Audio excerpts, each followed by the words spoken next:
Hola, muchísimas bendiciones para todos, que Dios les continúe bendiciendo. Le doy gracias a Dios por estar nuevamente aquí con ustedes, teniendo este privilegio, este honor maravilloso que Dios nos concede, el cual es compartir la palabra eterna, la palabra bendita de Dios. Me había ausentado durante las 2 últimas semanas, tuve un quebranto en mi salud, una prueba en mi cuerpo y que bueno, bendito Dios, nos encontramos muchísimo mejor para hacer lo que debemos hacer, que como dice la Escritura es predicar la palabra a su tiempo, darla oportunamente para todos aquellos que tienen oídos para escuchar la palabra preciosa de Dios. Y como eso es lo que venimos a hacer, justamente hoy, escuchar la palabra de Dios, pedimos su dirección para que sea Él hablándonos a través de su palabra, el bendito Espíritu de Dios, para que glorifique a Jesucristo y al Padre. Bendito Dios, queremos darte gracias por esta nueva ocasión que nos regalas de congregarnos de manera virtual, en la que podemos acercarnos a ti a través de tu palabra, de la revelación de tu palabra, que solamente tu bendito Espíritu nos puede otorgar. Tu palabra dice que el Evangelio se revela por fe y para fe. Queremos que la intención de nuestro corazón sea la fe, ninguna otra cosa diferente. Y tú nos enseñas, Señor, que la fe no es la fuerza que robustece nuestras ambiciones, nuestras codicias, sino el poder para deponerlas, para rendirnos, para sujetarnos a ti, para someternos a ti, para hacer tu voluntad. Por eso, Señor, te pedimos que podamos tener un corazón, que tú nos ayudes para que podamos tener un corazón al que tú puedas revelarle, Señor, tus verdades. Tú alabaste, Señor Jesucristo, al Padre en un momento, diciendo gracias, Padre, porque a ti te plació ocultar estas cosas a los entendidos, a los sabios, a los que creen que comprenden las cosas y revelárselas a los niños porque así te plació. Queremos tener ese corazón de niños. Tú bien dijiste, el que no se haga como uno de estos pequeños no puede entrar en el reino de Dios. Necesitamos, Señor, tener un corazón, ese tipo de corazón que solamente tú puedes darnos.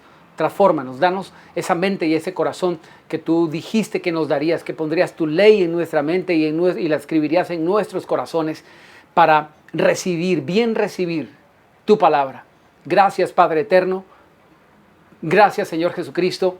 Gracias, Espíritu Santo, por permitirnos estar delante de ti, recibiendo tu enseñanza, la palabra que sale de tu boca, la cual puede salvar nuestras almas. Glorifica al Hijo, al Padre, Espíritu Santo, te lo pedimos en el nombre de Jesús.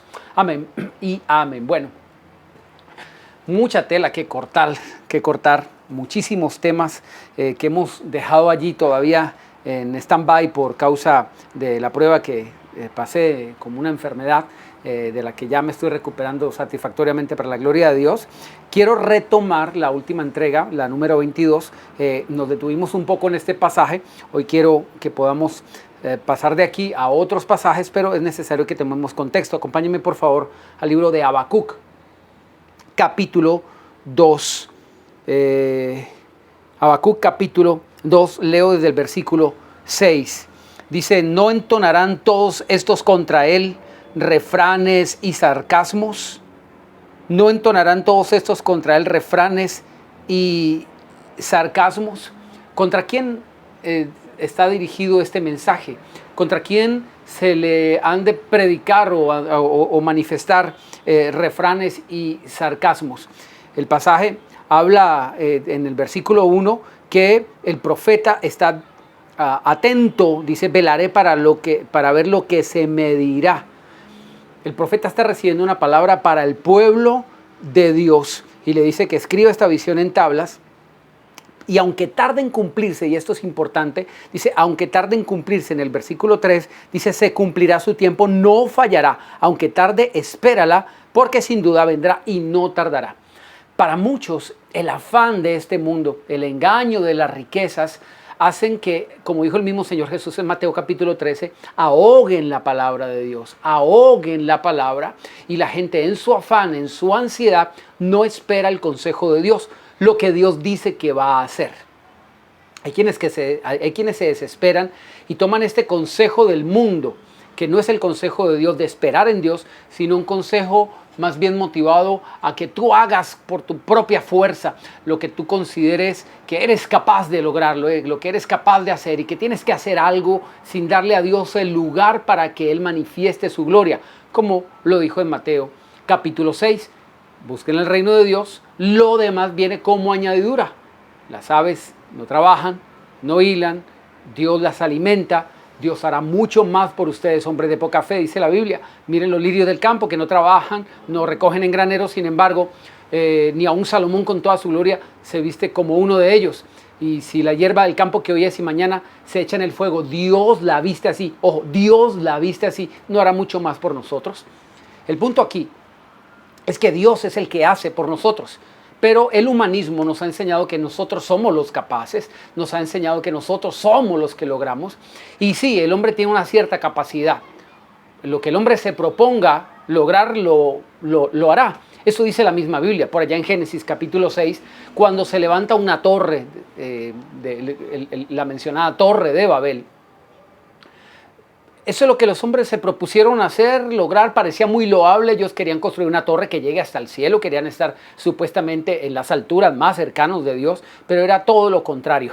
Realmente estaban entronando su orgullo, su altivez, su prepotencia, su soberbia, y por eso Dios llegó y destruyó todo lo que ellos habían construido. El problema es que Dios no intervino mientras ellos lo estaban haciendo, sino que los dejó que se fatigaran, que llegaran hasta la cúspide, hasta que lo terminaran, y de ahí se lo derribó a tierra, y después lo único que vino fue confusión, no solamente en el lenguaje. Esto se refiere al término, a un aspecto de carácter espiritual. Y en esa misma tendencia camina el mundo hoy. Están completamente confusos de cuál es el verdadero mensaje. Hoy, a causa de la apostasía que ha surgido dentro de la iglesia, muchas personas están vendiendo un mensaje equivocado, un falso evangelio, donde ahora Dios es el que hace las cosas por los hombres y no somos los hombres los que tenemos que hacer las cosas por y para Dios. La Biblia dice que por Él y para Él son todas las cosas. Pero este evangelio, particularmente humanista, un evangelio de la prosperidad, que se ha denominado de la prosperidad humana, usando a Dios, porque hay una prosperidad bíblica, hay una prosperidad bendita, y ese es el propósito justamente de estos estudios, que entendamos cuál es la prosperidad de Dios. Justamente este evangelio enseña que ya no es Dios el que usa al hombre, sino el hombre usa a Dios, y tratan de usar a Dios sencillamente para alcanzar todo lo terrenal. Solo piensa en lo terrenal. Es un mensaje humanista, un mensaje que llena a las personas de engaño, y que hace creer al hombre como el centro de todo, el más importante. Dios dejó el trono por causa del hombre, porque el hombre tiene un valor insondable. No, ya de esto hablamos en la anterior entrega, repásela, la entrega número 22, donde hablábamos que Dios hace las cosas por amor de sí mismo, por amor de su propio nombre, para que su nombre no sea vituperado, para que su nombre sea santificado, para que venga a nosotros su reino, para que se haga aquí en la tierra como se hace en el cielo, porque hasta entonces no se hace. Por eso nos enseña a pedirle a Dios que se haga aquí en la tierra, no como los hombres están acostumbrados a hacer las cosas aquí en la tierra, sino que venga el reino de Dios, es decir, que Dios haga por los hombres muchísimo más allá de lo que los hombres pueden pedir o entender. Cosas que ojo no vio, ni oído yo, ni en su vida la mente, el corazón del hombre, son las que Dios tiene preparado para los que le aman a Él, los que le sirven a Él, no los que aman y sirven a las riquezas, porque o amas a uno y odias al otro. Entonces, este mensaje va en Habacuc dirigido a ese pueblo lleno de soberbia. Mire lo que dice el versículo 4. Aquel cuya alma no es recta se enorgullece. Aquel cuya alma no es recta se enorgullece, mas el justo por la fe vivirá. La fe viene por el oír la palabra. Cuando nosotros atesoramos la palabra de Dios en nuestro corazón, entonces vivimos por ella, por lo que dice la palabra. Pero aquel que no es recto, que realmente, permítame esta expresión, no le entra la palabra de Dios en su mente o en su corazón, sencillamente se llena de orgullo. Ese es el humanismo. Orgullo aflorando completamente. La Biblia utilizaba un término en las versiones antiguas, henchido o lleno, casi a reventar de orgullo, de prepotencia, de considerarse capaz, etcétera, etcétera. Un evangelio humanista. Pero aquel cuya alma no es recta se enorgullece. Llenarse de orgullo es llenarse de su propio conocimiento, de su propio criterio, apoyarse en su propia prudencia. Eso es orgullo, confiar en uno mismo. Maldito el hombre que confía en el hombre. Maldito el hombre que confía en sí mismo porque uno es hombre. Porque engañoso es el corazón, mayor que todas las cosas. Y perverso, dice en la Escritura. Cuando la Biblia nos dice que el hombre que no es recto se enorgullece, nos está mostrando cuál es el origen de todo orgullo, de toda soberbia humana, y es la falta de rectitud de su alma. ¿Y qué significa la rectitud del alma? Es justamente la manera como Dios quiere formar nuestra persona de acuerdo a la persona de Cristo. Nos ha sido dado el Espíritu Santo para formar en nosotros a Cristo, para que podamos llegar a ser a la estatura del varón perfecto, el Hijo de Dios, que podamos ser a imagen del Hijo, hijos de Dios por el Espíritu Santo. Como decía Pablo, hijitos míos, cuanto vengo a sufrir dolores de parto hasta que Cristo sea formado en ustedes. Ahora bien, eso es la verticalidad de la formación, ser recto, que nuestra alma esté recta, que esté aplomada en la imagen de Jesucristo. Pero aquel que no quiere esto, sino que tiene otras intenciones, que quieren servirse a sí mismos, que quieren servirse de Dios, que Dios los sirva y no ellos a Dios, se enorgullecen. Confían en sí mismos, en sus propias capacidades, hacen las cosas como el mundo las hace, no le dan lugar a la gloria de Dios, a como Dios ha establecido las cosas. El versículo 5 dice, además, el que es dado al vino es traicionero, hombre orgulloso que no prosperará. ¡Wow! El vino representa también la doctrina. La Biblia habla de la embriaguez de este mundo. En Romanos capítulo 13, si me permite, encontramos un pasaje que Dios nos ayude a poder llegar a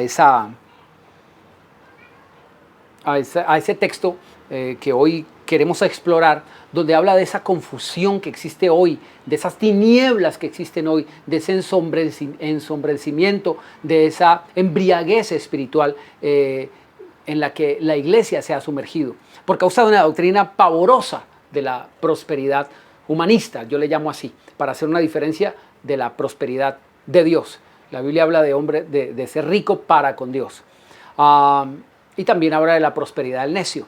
La prosperidad humanista se aparta de los lineamientos divinos y hace que la gente viva en sombras, en tinieblas, en oscurecimiento, en falta de entendimiento de la verdad de Dios.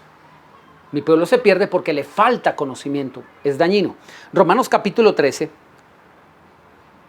en el versículo 11, Romanos 13, 11 dice, y esto, conociendo el tiempo que ya es hora de levantarnos del sueño, porque ahora está más cerca de nosotros nuestra salvación que cuando creímos. Escuche esto, la noche está avanzada y se acerca el día.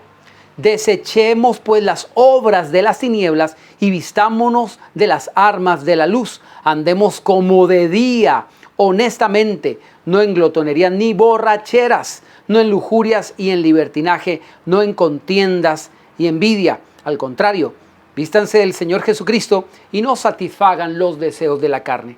Aquí hay algo tremendo, dice, la noche está avanzada ya y se acerca el día. La Biblia nos dice, y esto no me quiero detener mucho en esto, es solamente una aclaración, que cuando venga Jesucristo, dice, en aquella noche estarán dos durmiendo en una cama, uno será tomado, el otro será dejado. No podemos nosotros decir que cuando venga Jesucristo será de noche, aunque el pasaje dice que en una noche estarán dos durmiendo, uno será tomado, otro será dejado. Porque cuando Jesucristo venga, no será necesariamente de noche. Una parte del planeta estará de noche, otra parte del planeta estará de día. Esto se refiere a una condición espiritual. Recuerde que cuando la Biblia habla de las 10 vírgenes, dice que a la medianoche se escuchó una voz que viene el esposo Pero como ya estaba tarde, dice que todas cabecearon y se durmieron. Todas cabecearon y se durmieron. 5 eran sensatas, sabias, prudentes, y 5 eran insensatas.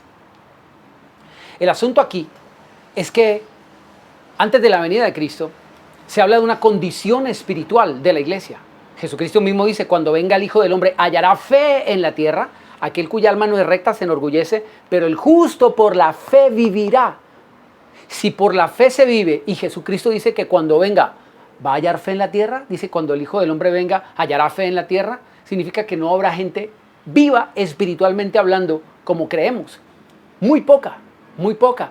¿Por qué? Porque se han dejado ensombrecer el entendimiento, se han dejado llenar de oscuridad, de embriaguez. Por eso Romanos capítulo 13 dice, la noche está avanzada ya, se acerca el día, desechemos las obras de las tinieblas y vistámonos de las armas de la luz. ¿Cuáles son las obras de las tinieblas? Escuche, desechemos las obras de las tinieblas. El versículo 13 dice, andemos como de día honestamente, no en glotonería ni borracheras. La borrachera tiene que ver justamente con perder el buen juicio. Ingerir licor hace que las personas pierdan su juicio cabal, su razonamiento, su entendimiento, su comprensión. La borrachera también es en símbolo espiritual. La Biblia dice que algunos son llevados por doquiera de vientos de doctrina, son movidos de aquí para allá. Las doctrinas lo que hacen es como soplar, como viento, para la gente que no tiene peso en el conocimiento de Dios y son llevados de aquí para allá. Les hace perder el buen juicio. Eso es la embriaguez, la borrachera espiritual. Lo que decía el pasaje justamente de Habacuc, en el capítulo 2, dice, el que es dado al vino es traicionero. Una persona que pierde el buen juicio por beber, por ingerir doctrinas equivocadas, que le hacen perder el buen juicio y la razón espiritual, ese evangelio humanista, esa prosperidad humanista, los hace desviar y les hace perder el buen juicio espiritualmente hablando. Y terminan siendo, como dice la Escritura, traicioneros. Ojo con esa expresión, traicionero. Es decir, venden su lealtad y su fidelidad, principalmente a Dios. A la iglesia también. Ahorita lo veremos en un momento. El que se permite la embriaguez de doctrinas extrañas terminará traicionando a Dios. Evidentemente se traiciona a sí mismo, porque ¿quién puede hacerle algo a Dios? ¿Ah? Si alguien peca contra Dios, realmente está pecando contra sí mismo. Porque la santidad de Dios no se verá afectada, la divinidad eterna de Dios no se verá afectada. Dios seguirá siendo Dios por los siglos de los siglos, sin nosotros. La cuestión es, ¿qué será de nosotros sin Dios? Versículo 4, sigo leyendo, versículo 5, perdón, de Habacuc capítulo 2. El hombre orgulloso no prosperará. El hombre orgulloso no prosperará. Esta serie de mensajes la hemos denominado Dios quiere bendecirte. Y justamente para poner prosperidad en tu vida, Dios quiere que tú depongas tu orgullo, que tu alma no sea orgullosa, que no sea soberbio, que aprendas a sujetarte a lo que Dios establece, que dejes que Dios sea Dios, que Él diga y determine lo que Él considere que es correcto y verdadero en tu vida. Que no nos apoyemos en nuestra propia prudencia, porque Dios establece que la prosperidad estará lejos de los orgullosos. Aquel que es humilde de espíritu. La Biblia dice que Dios mirará a aquel que es humilde de espíritu y que tiembla ante su palabra. Ese será prosperado. La prosperidad está dada para gente humilde. Se da cuenta que no hay relación entre humildad y pobreza. Alguien un día me decía, vamos a ir a hacer una visitación a los barrios humildes. Ese concepto para mí como que patinaba un poco en mi cabeza, no lo entendía. Y fuimos a un barrio de mucha gente pobre, orgullosa. Sí, encontré mucha gente pobre, muy orgullosa. Pero la gente está acostumbrada a relacionar humildad con pobreza y no tiene nada que ver. Realmente la humildad concede prosperidad. El hombre orgulloso no será prosperado. este lineamiento, este ordenamiento para que nuestra alma sea recta, justamente tiene que ver, o esta formación que Dios nos está dando para que podamos ser prosperados. Y es imposible serlo siendo orgulloso.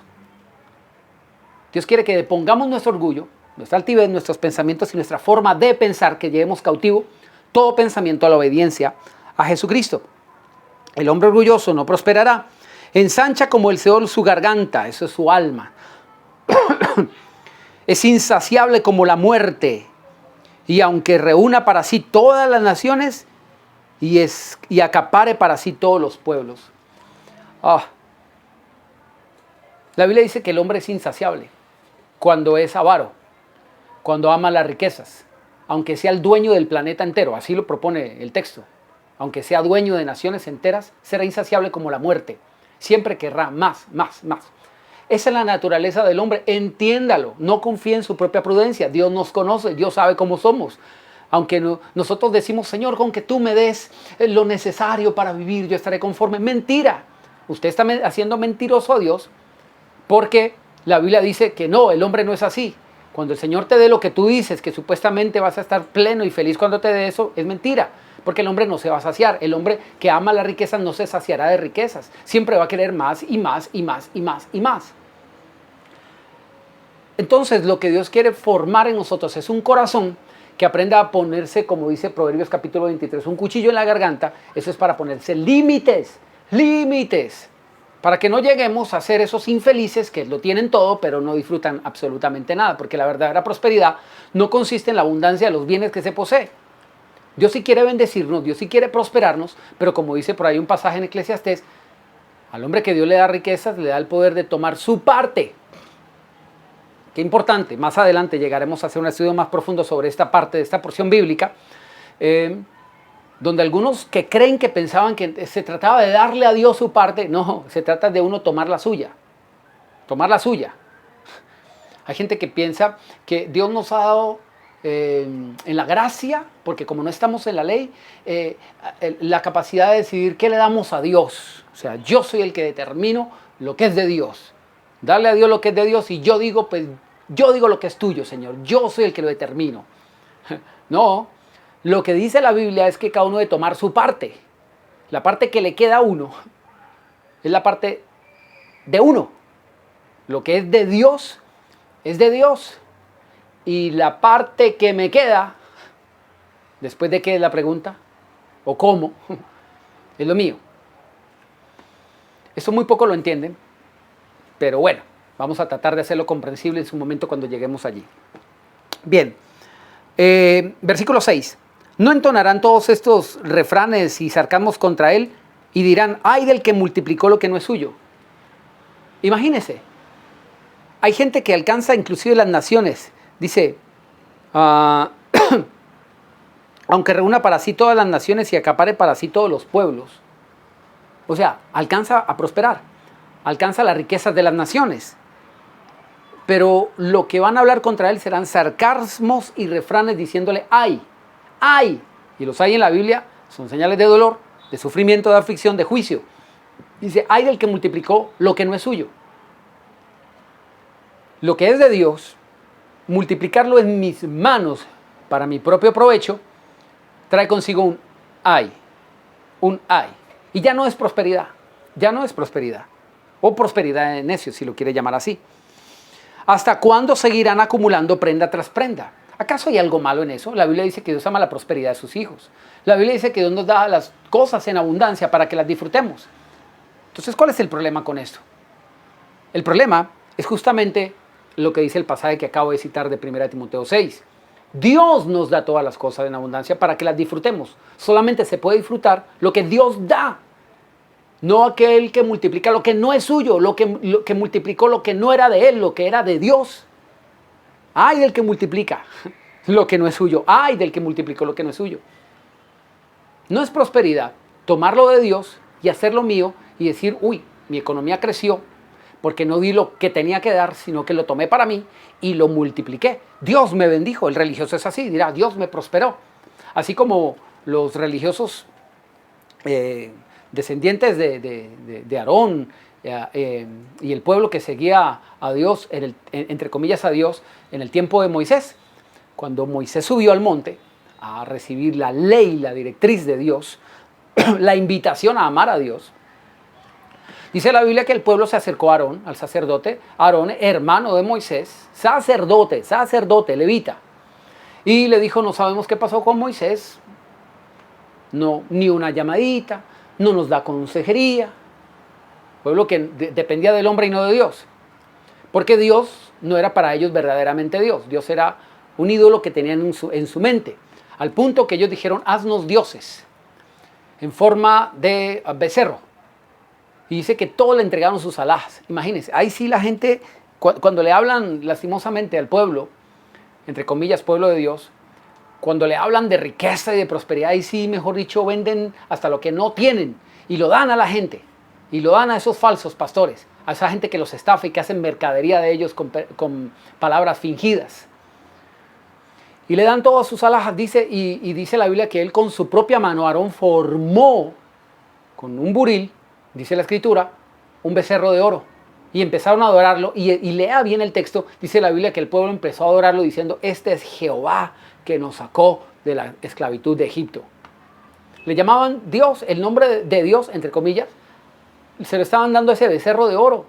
Ellos pensaban que era Dios, ellos pensaban que era la adoración a Dios, estaban tan confundidos, tan mal, que no veían que ese ídolo pagano que representa la abundancia, el toro representa la abundancia, la soberanía, el poderío, la fuerza, la capacidad humana, etcétera, los logros, etcétera.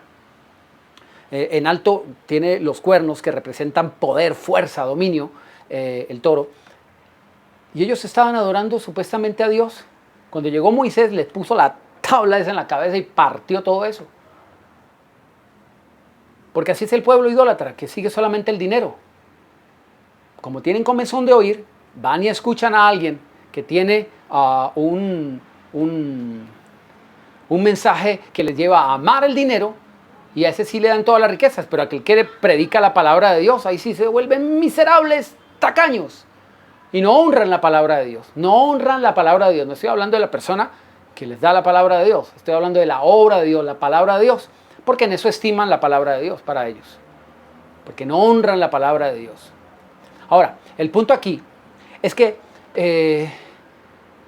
el pueblo estaba confundido y no sabían quién era Dios, y terminaron adorando la riqueza, el becerro de oro. ¿Hasta cuándo acumularán prenda tras prenda? Versículo 7, no se levantarán de repente tus deudores y se despertarán los que te harán temblar. Tú serás como despojo para ellos. Wow. Aquí está hablando de algo que empezaremos a tocar un poquito más adelante, que es el devorador. Así le llama Dios al juicio que Dios mismo trae a las personas que deshonran su nombre, su obra y su palabra. Ahorita iremos a un texto donde Dios habla de un devorador. Y es justamente el juicio que viene a las personas que ponen a Dios de último y no de primero. O que lo ponen a Dios detrás de otras cosas y otras personas. Eso se llama idolatría. La avaricia es idolatría. Aquellos que ponen como prioridad lo suyo, sus gastos, sus proyectos, sus metas. Y no está mal tener proyectos y metas. Lo que está mal es desplazar el lugar de Dios, deshonrar a Dios, robar a Dios para hacer lo que nosotros queremos hacer con lo de Dios. Ay del que multiplicó lo que no es suyo. Dele a Dios lo que es de Dios. No multiplique lo que no le corresponde. Eso se llama robar. Ahora bien, el versículo 8 dice: por cuanto has despojado a muchas naciones, todos los otros pueblos te despojarán a ti, a causa de la sangre de los hombres y de las violencias que harás. De las violencias hechas en la tierra, a las ciudades y a todos los que en ellas habitan. Ay del que codicia injusta ganancia para su casa. Suena responsable, suena loable. Es que está pensando en su casa, es que el que no provee para los suyos es peor que un incrédulo y ha negado la fe. Pero justificar ese acto robando a Dios es insensato. Ninguna justificación que le dé la espalda a Dios es sensata. Ninguna. Es que hay que darle a los de la familia. es que si no proveo para los que en mi casa, yo soy un incrédulo, vengo a ser peor que un incrédulo y he negado la fe, dice la Biblia. Entonces, ¿por eso robamos a Dios? Antes, ¿no será por eso que no nos alcanza para lo de nuestra familia? Porque no será que estamos deshonrando a Dios. ¿No será? ¿No será que es un círculo vicioso que no hemos querido entender y hasta tanto no nos apoyemos en nuestra propia prudencia y nos rindamos a Dios y sometamos nuestro juicio de la embriaguez, de doctrinas extrañas, de avaricia? La avaricia no es retener millones, la avaricia es retener, aunque sea un peso, pero retener lo que no nos corresponde retener. ¿No será que por eso justamente es que vienen las maldiciones? Ay del que codicia injusta ganancia para su casa, para poner en alto su nido. Dios no tiene problema el anhelo de poner en alto nuestra casa. O sea, del mejoramiento socioeconómico, si se quiere, de nuestra familia. El problema es que lo hacemos con lo de Dios. Eso es muy serio, porque estamos tomando lo de Dios, ¿entiendes? ¿Méndez? ¿Entiendes? ¿Méndez? Ay del que codicia injusta ganancia. Hay quienes son muy correctos para analizar este pasaje y decir, no, ahí está refiriéndose los teólogos, los expertos en hermenéutica dirán, no, el texto está hablando en su profundidad de la gente que está queriendo ganar de manera injusta, tener ganancias injustas, poniendo precios elevados, acaparando el grano, etcétera, etcétera, y tiene un discurso bonito, pero son buenos para medir justicia respecto a los hombres, pero no respecto a Dios. ¿Se olvidan que también el hombre puede robar a Dios? Esa es la pregunta que Dios le hace al pueblo en Malaquías. ¿Robará el hombre a Dios? Créame, en muchas ocasiones, y a veces uno pone esto como una prueba, como una cascarita para saber quiénes son los que tienen conocimiento bíblico o no. Y en muchísimas congregaciones, créanme, muchas, en las que Dios me permitió predicar, en su momento, yo lanzaba esta pregunta, ¿puede el hombre robar a Dios? Y créanme, me he quedado sorprendido que en la iglesia mucha gente, yo los veo diciendo, no, es Dios mismo el que dice en su palabra, es que nunca han leído Malaquías, ¿será? Mucha gente, créanme, en iglesia los he visto decir que no. Y Dios mismo dice, ¿robará el hombre a Dios? Y Dios dice, sí, pues la nación entera me ha robado. Y somos buenos humanistas, haciendo juicios hermenéuticos, exegéticos, para decir, no, la injusticia de la que está hablando aquí es del hombre que roba al hombre, que explota a los hombres y que saca injustas ganancias, acaparando y luego vendiendo más caro, etcétera, etcétera. Si somos tan buenos para hacer esos juicios humanos, ¿por qué mejor no seremos sensatos y hacemos juicios verdaderamente espirituales? Porque el hombre le roba a Dios. El hombre le roba a Dios, no lo digo yo, lo dice la palabra de Dios. Eso sí queremos esquivarlo, ¿no? Porque no queremos hablar de eso, no. El que codicia injusta ganancia. Eso fue lo que le pasó a Ananías y Zafira. Tan explícito es el pasaje de Ananías y Zafira que dice que se murieron y se condenaron, se fueron al infierno, estaban en la iglesia, eran miembros de una iglesia y dieron una ofrenda de manera equivocada, de manera incorrecta. Sí dieron, pero no con honra a Dios, sino con deshonra a Dios. Eso es lo que dice, ay del que el que codicia injusta ganancia. Usted no se percata que en el Nuevo Testamento, no en el Antiguo Testamento, no en el tiempo de la ley como algunos tratan de decir, 2 miembros de la iglesia cristiana primitiva se murieron de ipso facto, se fueron al infierno de una sola por cuestión de dinero, porque codiciaron injusta ganancia. Claro, como no es de los hombres, entonces no es tan malo. No, pues, o sea, Dios entiende, Dios comprende. No, nosotros somos los insensatos que no entendemos, que no comprendemos que Dios es Dios, que Dios es más importante que cualquier ser humano, créame. Somos tan buenos para juzgar las situaciones humanas. Pero, Dios no necesita plata de nada. O sea, Dios, ¿quién va a robarle a Dios? Pues Dios es el que lo dice. Pero nosotros nos casamos con argumentos humanos y, como lo dice acá, con consejos vergonzosos de ministros, entre comillas ministros, de falsos pastores. Ay del que codicia injusta ganancia para su casa, para poner en alto su nido, para escaparse del poder del mal. Ellos creen que el dinero es el que los va a librar. Ellos dicen que ponen en alto su nido para ser librados del poder del mal. Ellos piensan que el estatus económico los va a librar de todas las aflicciones. No, papá, no es así, por el contrario. Ese es el engaño de las riquezas que el Señor Jesucristo mencionó. por allá en Mateo 13. Tomaste consejo vergonzoso para tu casa, asolaste a muchos pueblos y has pecado contra tu propia vida. La piedra clamará desde el muro y la tabla del enmaderado te responderá. Ellos estaban muy cómodos, ellos habían alcanzado naciones, habían construido casas majestuosas, bonitas, y la Biblia dice, el enmaderado, los lujos, los arreglos que tú hayas hecho sobre las posesiones que tú tienes, van a hablar el día del juicio. Van a hablar el día del juicio. Eso mismo, ellas mismas te condenarán. En Isaías, en el capítulo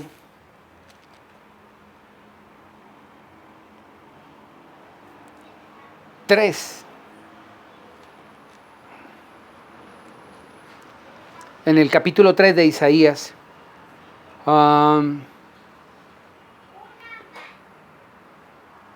dice, versículo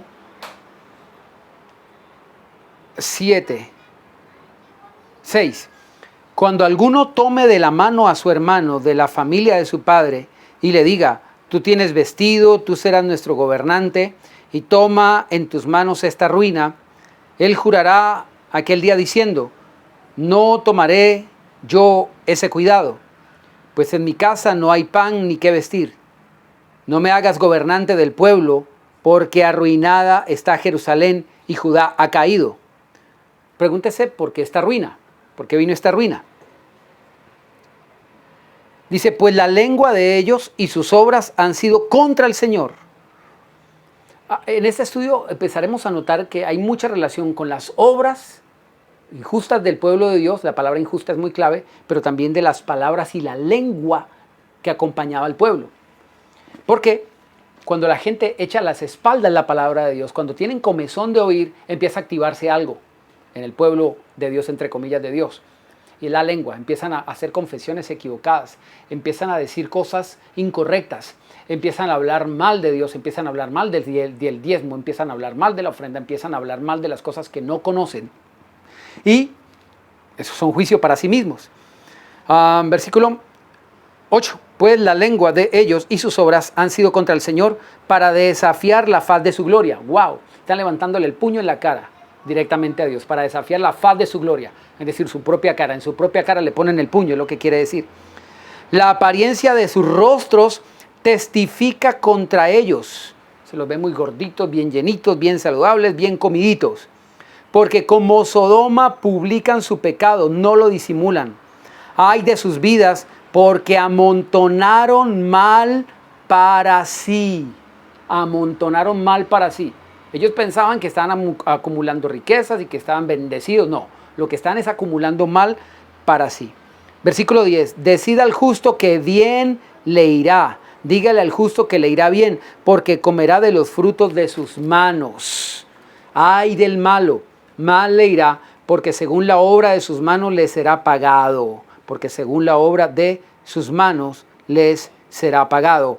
Verso 12. Los opresores de mi pueblo son muchachos y mujeres se enseñorearon de él. Pueblo mío, los que te guían te engañan y tuercen el curso de tus caminos.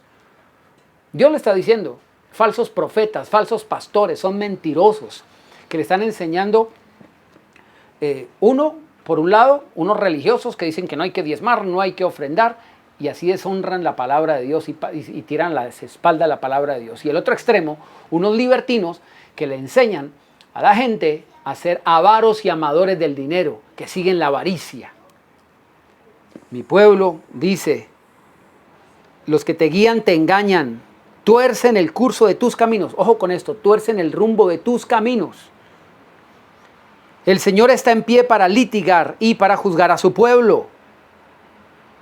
El Señor vendrá a juicio contra los ancianos de su pueblo y contra sus gobernantes, porque ustedes han devorado la viña y el despojo del pobre está en sus casas.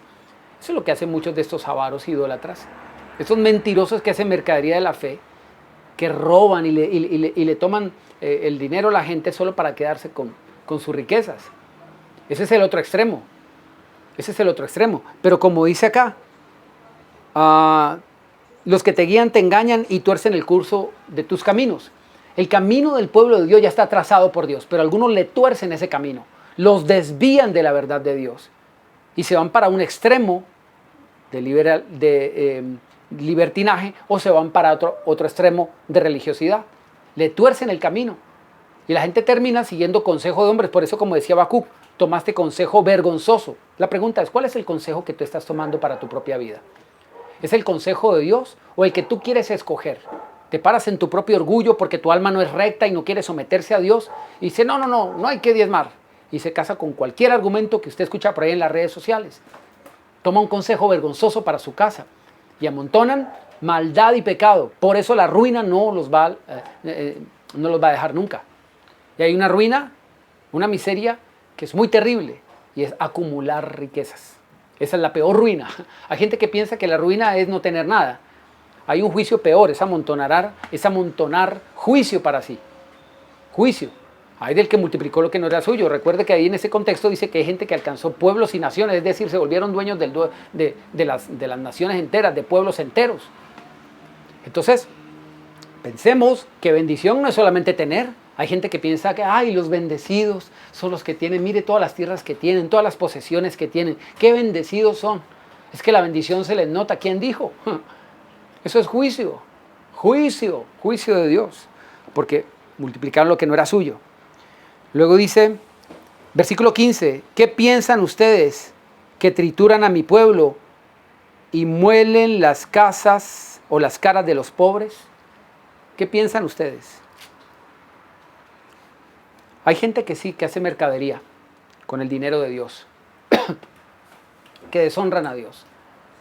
Y muchos toman consejo vergonzoso para su propia casa, como dice Habacuc. En vez de seguir el consejo de Dios, se embriagan y algunos toman el consejo del mundo y dicen, por ejemplo, no, yo no diezmo ni ofrendo porque los pastores son ladrones. Ellos se roban el dinero, porque hay gente que sí hace eso. Sí, hay pastores que toman la fe como fuente de ganancia. Y hacen mercadería de las personas, eso dice la Escritura. Pero por eso se justifican para deshonrar a Dios y por eso dicen no. Los pastores son ladrones, por eso yo no diezmo ni ofrendo. Pero la Biblia dice que ladrón es el que no da el diezmo y la ofrenda. Eso es lo que dice la Biblia. La nación toda me ha robado, dice Malaquías. Entonces mire cómo la gente se embriaga y vive una oscuridad, en un ensombrecimiento espiritual, que no pueden ver la realidad de las cosas. No se percatan de lo que les está ocurriendo espiritualmente. Tienen tan equivocado su juicio espiritual que se casan con consejos vergonzosos del mundo. El mundano es el que dice, no hay que diezmar y ofrendar porque los pastores son ladrones. Pero Dios dice en su palabra, los que no dan el diezmo y la ofrenda, esos son ladrones. Malaquías 3, la nación toda me ha robado. ¿En qué te hemos robado? En mis diezmos y ofrendas, dice la Biblia. Entonces mire cómo la gente se casa con un argumento vergonzoso. Hace que se le desvíe del camino. Y se casan con argumentos del mundo y del diablo para deshonrar a Dios. ¿Cómo es posible que un cristiano acepte un consejo vergonzoso como el del mundo? Que diga, es que no hay que diezmar ni ofrendar porque los pastores son ladrones, cuando la Biblia, Dios mismo está manifestando la verdad contraria. Le llama ladrones al que no lo da. Eso dice la Biblia. Entonces, hay gente que se casa con esos conceptos mundanos y terminan muy mal.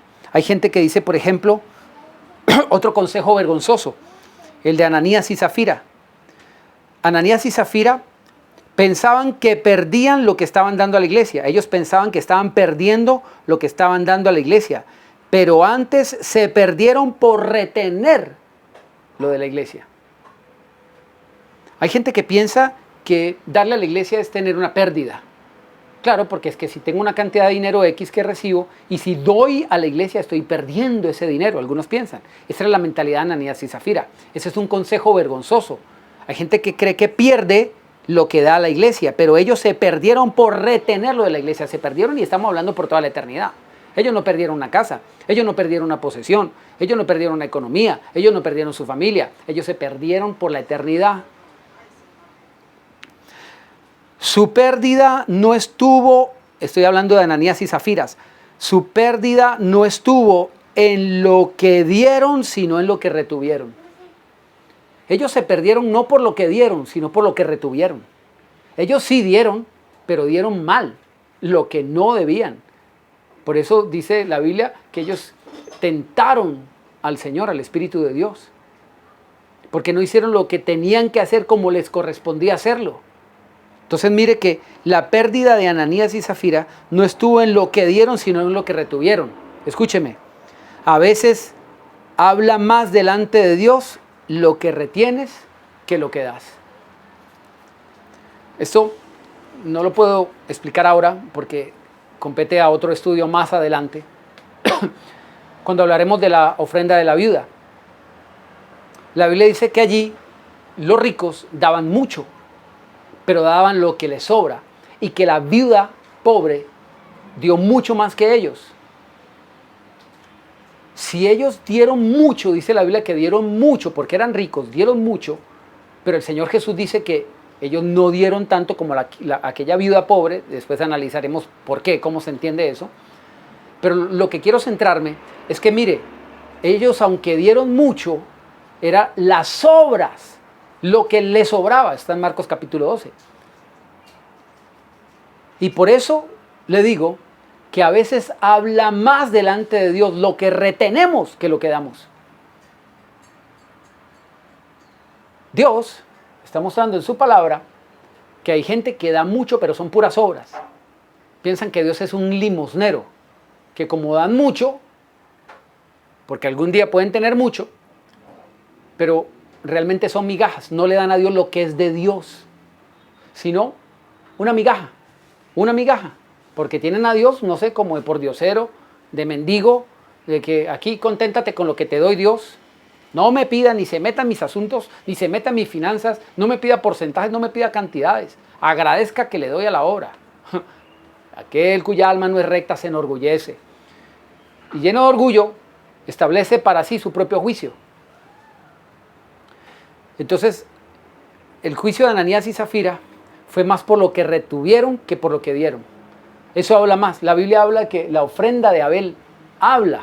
Escuche, la ofrenda de Abel, me estoy adelantando demasiado en temas que vienen más adelante, pero que venga lugar para entender esto. La Biblia dice que la ofrenda de Abel habla, pero para muchos no es la ofrenda, no es lo que dan lo que habla delante de Dios, sino lo que retienen. Y no habla bien delante de Dios, habla para mal. Por eso dice, ay de aquel que multiplicó lo que no era suyo. Eso le pasó a Ananías y Zafira. Retuvieron lo que no debían retener.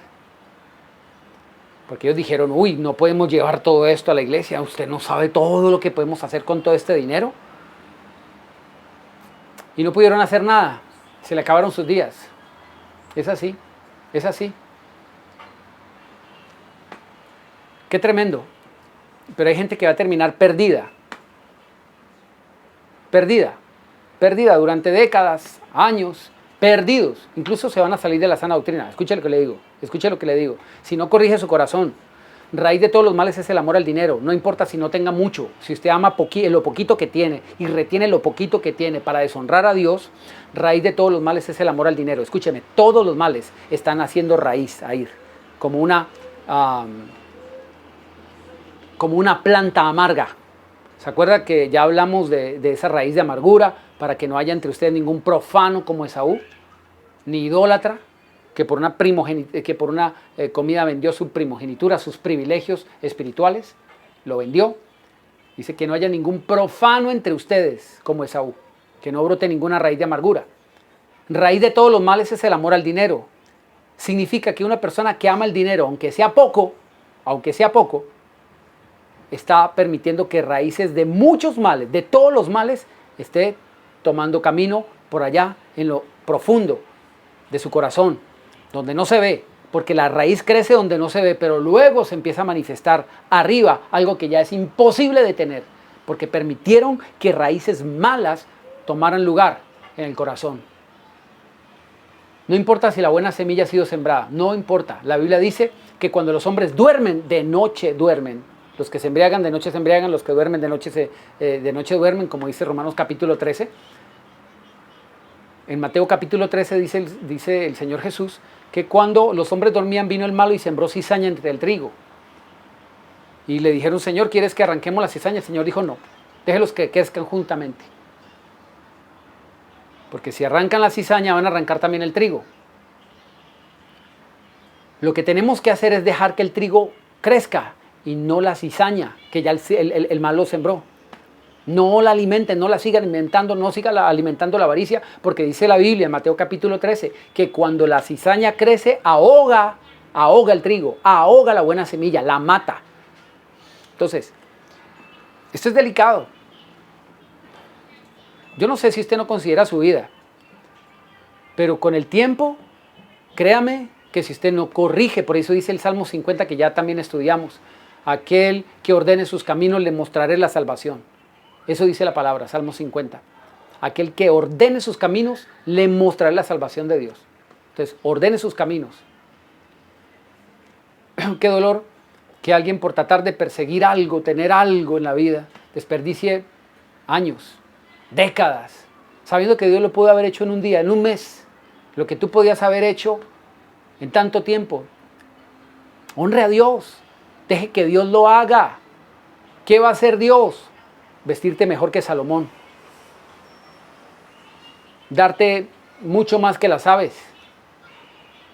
Eso es lo que va a hacer Dios. Pero tú, después, por necio, por orgulloso, te vas a encontrar que desperdiciaste tu vida alquilándote por pan. Alquilaste tu vida por pan. Y resulta que tenías ministerio y lo perdiste todo. Y resulta que Dios quería usarte como un empresario y lo perdiste todo, porque no alcanzaste nada. Simplemente, bueno, hice alguito.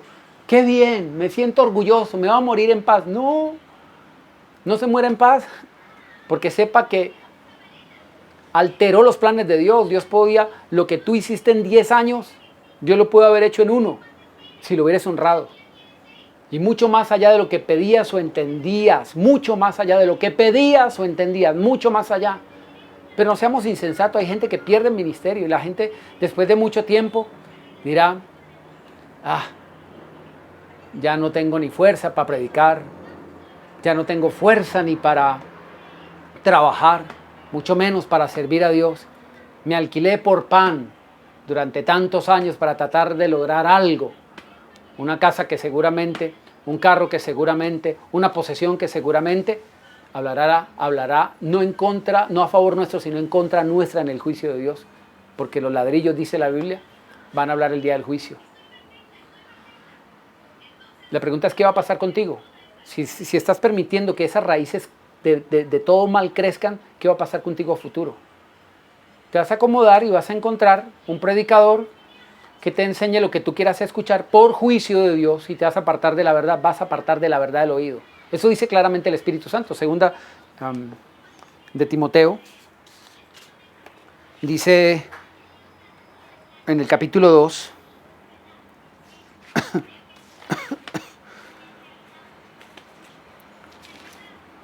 en el capítulo 4, segunda Timoteo capítulo 4 dice, que prediques la palabra y que instes a tiempo y fuera de tiempo, redarguye, reprende, exhorta con toda paciencia y doctrina, porque vendrá tiempo cuando no soportarán la sana doctrina. Vendrá tiempo cuando no soportarán la sana doctrina. Yo te pregunto, ¿ya llegó ese tiempo para ti? ¿Ya no soporta la sana doctrina? Cuando una persona no la soporta, es porque ya raíz de maldad ha estado llegando a su corazón. Ha tomado lugar en su corazón. Ya no la soportan. Antes amaban la sana doctrina. Les gustaba que les predicaran la sana doctrina. Ahora les parece molesto. Como sienten como, una intranquilidad, como quiero apagar esto. Ya no quiero volver a ver esto. Tu carne, que huye ante la palabra de Dios, ante la presencia de Dios, ante la gloria de Dios. Cuando Dios dijo, Jesucristo se le manifestó al pueblo y le dijo, yo soy, dice la Biblia que la gente cayó hacia atrás y se fue hacia atrás, se volvió y cayó hacia atrás. Cuando Dios se manifiesta cómo es Él, y su nombre es la palabra de Dios, Apocalipsis 19:13 dice, y su nombre es la palabra de Dios, cuando predicamos la palabra como es, cuando entregamos el mensaje de Dios, Dios se está manifestando como es. La gente que no lo ama, cae hacia atrás, se vuelve atrás, se vuelve atrás. no quieres seguirlo. Primera de Pedro capítulo 2 dice que para los que aman a la palabra de Dios, Él es hermoso, pero para los que no.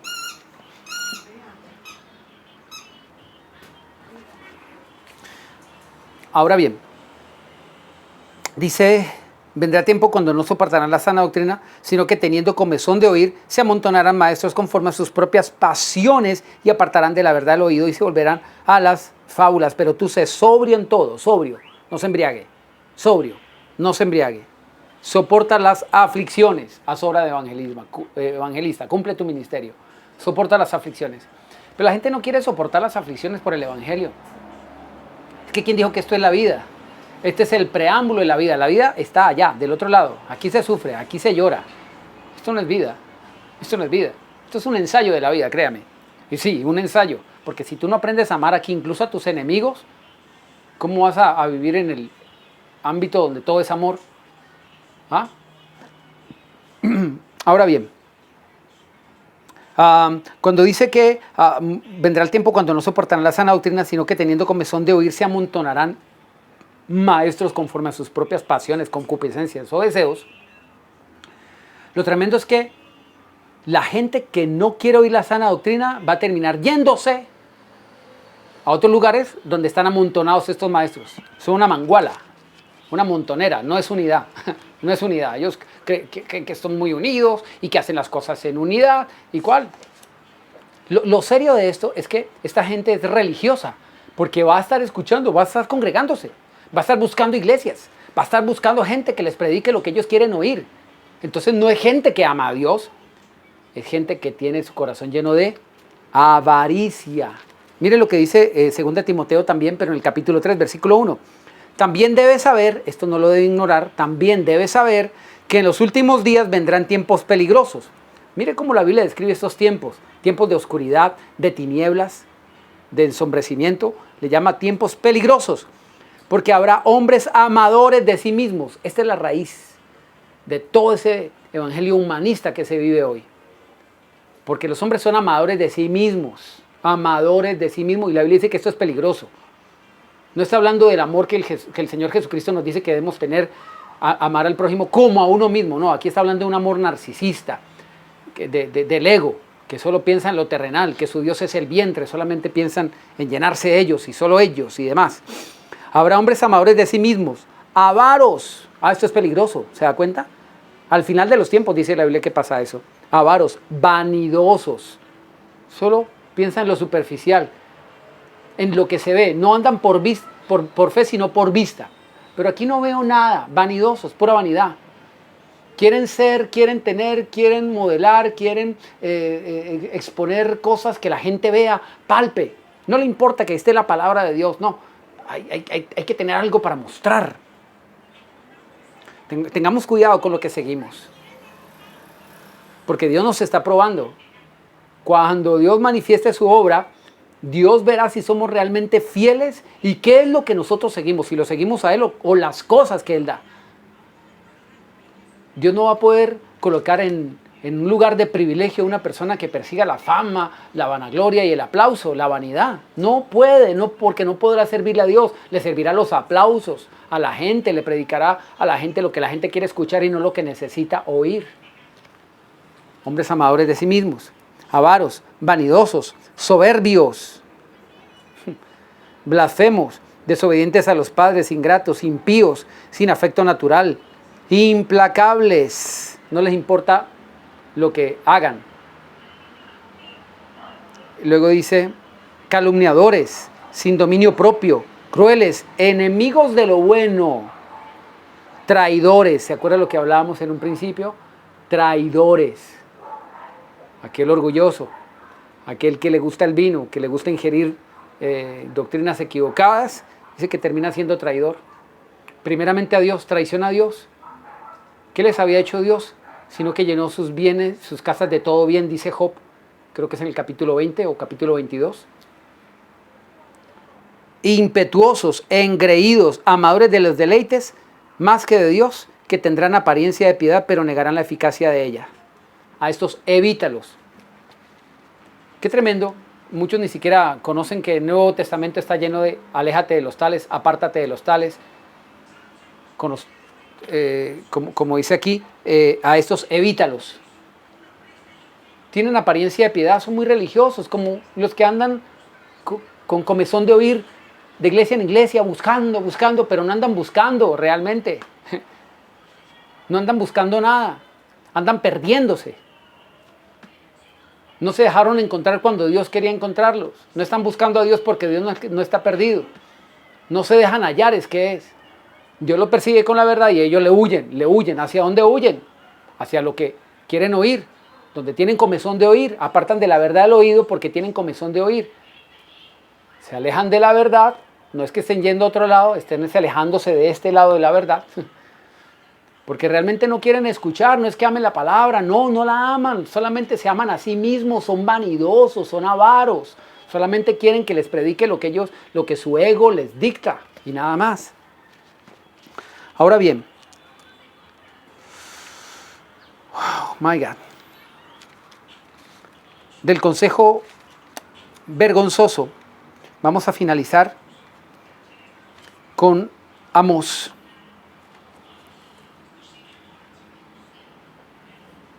Capítulo 3, versículo 11. Por eso el Señor ha dicho, un enemigo vendrá por todos lados de la tierra y derribará tu fortaleza y tus palacios serán saqueados. Es decir, todo lo que tú crees que logras, todo tu orgullo, toda la obra de tus manos, habla del devorador. Hoy no alcanzamos, ya estamos finalizando, pero en la siguiente entrega hablaremos un poquito de ese devorador. Dios dice que va a venir, ojo, que porque la gente cree como al principio decía en Habacuc, aunque tarde espérala, porque no fallará, se va a cumplir. Y la gente orgullosa no espera en Dios. Dice, no pasa nada, como decía Sofonías, Dios no hará bien ni hará mal.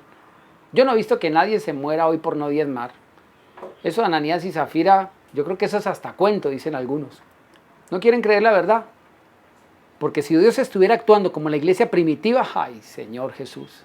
¿Quién se salvaría? Pero Dios va a actuar, porque Dios viene por una iglesia gloriosa, sin mancha, sin arruga, pero que sea gloriosa. Gloriosa significa que revela a Dios en ella, que revela a Cristo en ella. Eso es glorioso, no la gloria humana. ¿Qué es la gloria humana? Lo que todo el mundo hace hoy. Torres de Babel, como dice Marcos Vidal en su canción. Todo está bien calculado, calidad profesional. Mientras más alto lleguemos, más podremos conquistar. Y caigamos en la trampa de la Torre de Babel, que nadando en la abundancia olvidemos nuestra fe. El Verbo se hizo carne, descendió de la luz, su camino fue hacia abajo y entregó su juventud. ¿Y cuánto resistiremos la mirada de Jesús? Perdida en el recuerdo de una cruz. Dios va a actuar, porque Él va a venir de noche, lastimosamente, en este tiempo de oscuridad, cuando todo el mundo duerme, cuando piensan que no está pasando nada, pero dice se acerca el día. Vistamos las armas de la luz y no de las tinieblas, de la oscuridad. Alejémonos de eso y vivamos para Dios honestamente como de día, no en glotonerías ni borracheras, es decir, ingiriendo cosas que nos hacen perder el buen juicio. Cuídese de esa iglesia mundana, cuídese de esa prosperidad humanista, cuídese de esa doctrina humanista. Salga de ella, dice Dios, salid de ella, pueblo mío, y yo lo recibiré. Salid de ella, pueblo mío, habla de esa iglesia apóstata, y Dios dice, yo los voy a recibir cuando salgan de ahí. Derribará su fortaleza y sus palacios serán saqueados. Versículo 12. Así ha dicho el Señor, de la manera como el pastor libra de la boca del león 2 piernas, o la punta de una oreja, así escaparán los hijos de Israel. ¡Wow! Aquí estamos hablando de lo que se va a rescatar. Porque hay gente que va a ser rescatada por Dios. Y tal vez con muy poco. Bueno, esto lo veremos ya en la siguiente entrega. Y en ella retomaremos la directriz bíblica del versículo 3. Andarán dos juntos si no estuviesen de acuerdo. Vamos a mirar cuál es el acuerdo en el que nosotros entramos, con Dios o con el mundo. El consejo vergonzoso del mundo es el que dicta nuestra vida en Dios, o es el consejo de la palabra de Dios. Tú vas a andar juntamente con aquel de quien recibes el consejo. No importa si estás en una iglesia. Si sigues el consejo del mundo, eres un mundano. Pero si eres temeroso de Dios y tiemblas ante la palabra de Dios, entonces estás en acuerdo con Dios. Vuelve en amistad con Dios. Vuelve ahora en amistad con Dios y toma la ley de su boca ahora en tu corazón. Vuelve en amistad con Dios. No sigas el consejo del mundo. No te cases con el concepto del mundo, no te cases con el concepto de Ananías y Zafira, no te cases con el concepto del mundo que te dice yo no diezmo, yo no ofrendo porque los pastores son ladrones. Dios tiene un concepto diferente, los que no lo dan dice que son los ladrones. No te cases con conceptos del mundo, no tomes consejo vergonzoso, qué vergüenza que tomes un consejo de eso para ti, para poner en alto tu casa, tu nido, para decir no, yo voy a crecer, yo voy a prosperar. El orgulloso no será prosperado. El orgulloso no será prosperado. Depón tu orgullo, depón tu altivez, lleva cautivo todo pensamiento a la obediencia a Cristo. Muchísimas bendiciones.